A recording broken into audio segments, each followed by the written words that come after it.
ప్రతి ఇంటికి కావాల్సిన నిత్యావసర సరుకులు నాణ్యతతో కూడిన తాజా సరుకులు తక్కువ ధరలతో ఎక్కువ ఆఫర్లతో ఫ్రీ హోమ్ డెలివరీ సౌకర్యం మన కస్తూరి మార్ట్ నియర్ పెద్దమ్మ తల్లి టెంపుల్ రోడ్ భగత్ నగర్ కరీంనగర్. నమస్తే. శబరిమలలోని పంబా నది తీరం వద్ద స్నానం ఆచరిస్తే రోగాలు వస్తున్నాయనేటువంటి వార్త ప్రస్తుతం అయ్యప్ప స్వామి భక్తుల్లో అయ్యప్ప స్వాముల్లో ఆందోళన కలిగిస్తుంది. అసలు నిజంగానే శబరిమలలోని పంబా నది తీరం వద్ద స్నానం ఆచరిస్తే రోగాలు వస్తున్నాయా? అసలు చూద్దాం, ఈ వీడియోలో మనం తెలుసుకుందాం. నిజంగా అయ్యప్ప స్వామి భక్తులు ఈ యొక్క శబరిమల మణికంఠ స్వామిని దర్శించుకునేటువంటి ముందు ఈ యొక్క పంబా నది తీరం వద్ద స్నానం ఆచరించి ఆ యొక్క శబరిమల కొండ ఎక్కడం అనేది నిజంగా ముందు నుంచి కూడా ఆనవాయితీగా వస్తుంది. ఈ యొక్క పంబా నది తీరం వద్దే ఆ మణికంఠ స్వామి పందల రాజు అయినటువంటి రాజశేఖరునికి ఇక్కడే దొరకాడని కూడా ఇక్కడ చాలా సందర్భాల్లో చాలా మంది స్వాములు చెప్తుంటారు. చాలా శాస్త్రీయంగా కూడా ఆధారాలు ఉన్నాయి. సో మనం చూస్తే అసలు ఈ యొక్క పంబా నది తీరం వద్ద స్నానం ఆచరిస్తే రోగాలు వస్తున్నాయని చెప్పేసి కేరళ ప్రభుత్వమే కొంత అలర్ట్ చేసింది.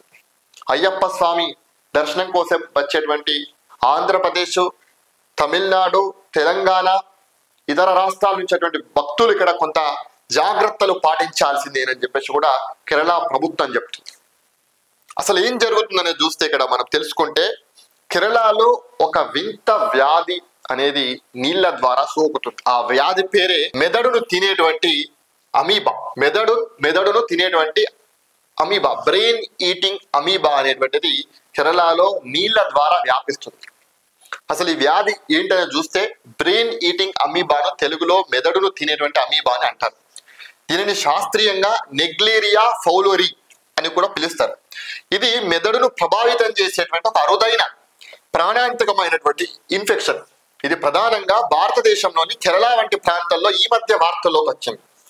వ్యాధి పేరు చూస్తే మనకు ప్రాథమిక అమీబిక్ మెనింగో ఎన్సెఫాలిటిస్, కారణం నెగ్లేరియా ఫౌలోరి అనేటువంటి అమీబా. ఎలా వ్యాపిస్తుంది చూస్తే ఇది సాధారణంగా శుభ్రమైనటువంటి మంచినీటి సరస్సులు, నదులు మరియు వేడి నీటి ప్రవాహాలలో నివసిస్తుంది. ఇది ముక్కు ద్వారా శరీరంలోకి ప్రవేశించి మెదడును ప్రభావితం చేస్తుంది. లక్షణాలు: తలనొప్పి, జ్వరము, మెడపట్టేయడము, వాంతులు, గందరగోళము, సమతుల్యత కోల్పోవడము మరియు మూర్ఛలు వంటి లక్షణాలు ఉంటాయట. ఈ వ్యాధి చాలా త్వరగా ముదిరి కొన్ని రోజుల్లో లేదా కోమా లేదా మరణానికి కూడా దారితీస్తుందట. ఈ యొక్క వింత వ్యాధి నెగ్లేరియా ఫౌలోరి అనేటువంటి వ్యాధి, మెదడును తినేటువంటి వ్యాధి బ్రెయిన్ ఈటింగ్ అమీబా అనేది ఈ యొక్క మంచినీటి సరస్సులు, నదులు, నీటి ప్రవాహాల్లో ఇది నివసిస్తుంది. ఈ వ్యాధి కేరళలో ఈ మధ్య కాలంలో వార్తల్లోకి వచ్చింది. సో అందుకోసమే శబరిమల వెళ్ళేటువంటి భక్తులు చాలా మంది ఉంటారు. కాబట్టి ఈ యొక్క పంబా నది తీరంలో గనక స్నానం ఆచరించేటప్పుడు ఈ యొక్క ముక్కులోకి నీళ్లు పోకుండా జాగ్రత్తలు వహించాలి. ముక్కులోకి నీళ్లు పోకుండా జాగ్రత్త వహించాలి. ఎందుకంటే ఈ యొక్క వ్యాధి కనుక ఒకవేళ ఆ సరస్సులో ఉండుంటే, ఆ యొక్క అమీబా అనేది ఉండుంటే అది మన ముక్కు ద్వారా మాత్రమే మన మెదడులోకి ప్రవేశించి మెదడును కంప్లీట్ గా తినేస్తుంది. తినేసినప్పుడు ఇక్కడ తలనొప్పి, జ్వరము, మెడ పట్టేయడము, వాంతులు, గందరగోళం, రకరకాల ఇది 3 రోజుల్లోనే ముదిరిపోయి అవసరమైతే కోమాలకు పోతాం, లేకపోతే ప్రాణాంతకం కూడా అయ్యేటువంటి అవకాశం కూడా ఉంటుంది.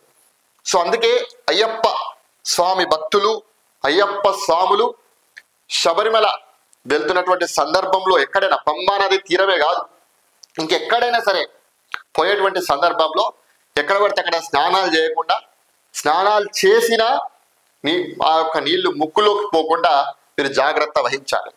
ఎప్పటికప్పుడు వేడి వాటర్ తాగాలి, హాట్ వాటర్ తాగాలి. ఇంకా చాలా ఎట్లాగో అయ్యప్ప స్వామి అంటే శుభ్రంగానే ఉంటారు, కాకపోతే అక్కడ ఉన్నటువంటి పరిస్థితుల వల్ల కొన్ని సందర్భాల్లో మనకు తప్పది. సో అటువంటి సందర్భాల్లో చాలా జాగ్రత్త వహించాల్సినటువంటి సందర్భం ఇది. ఎందుకంటే ఇంకోటి, ఈ వ్యాధి ఒకరి నుంచి ఒకరికి సోకది, ఒకరి నుంచి ఒకరికి సోకేటువంటి అంటు వ్యాధి కాదు. కేవలం ముక్కు ద్వారానే ఈ యొక్క అమీబా అనేది మన శరీరంలోకి ప్రవేశించి మన మెదడును కంప్లీట్ గా తినేస్తుంది. అందుకే కేరళ ప్రభుత్వం కూడా కొంత హెచ్చరికలు జారీ చేస్తుంది. శబరిమల వెళ్ళేటువంటి భక్తులు ఎవరైనా సరే చాలా జాగ్రత్తగా ఉండాల్సినటువంటి సందర్భం అని చెప్తుంది. సో అయ్యప్ప స్వాములు, కరీంనగర్ నుంచి వెళ్ళేటువంటి అయ్యప్ప స్వామి భక్తులు, తెలంగాణ నుంచి వెళ్ళేటువంటి అయ్యప్ప స్వామి భక్తులు, ఎక్కడి నుంచి వెళ్ళేటువంటి అయ్యప్ప స్వామి భక్తులైనా కొంత జాగ్రత్త వహించాల్సినటువంటి సందర్భం ఇది. సో చూడండి, ఎప్పటికప్పుడు జాగ్రత్తలు వహించండి, ఎప్పటికప్పుడు వేడి నీరు తాగుతూ కొంత మీ ఆరోగ్యాన్ని కాపాడుకునే ప్రయత్నం చేయండి.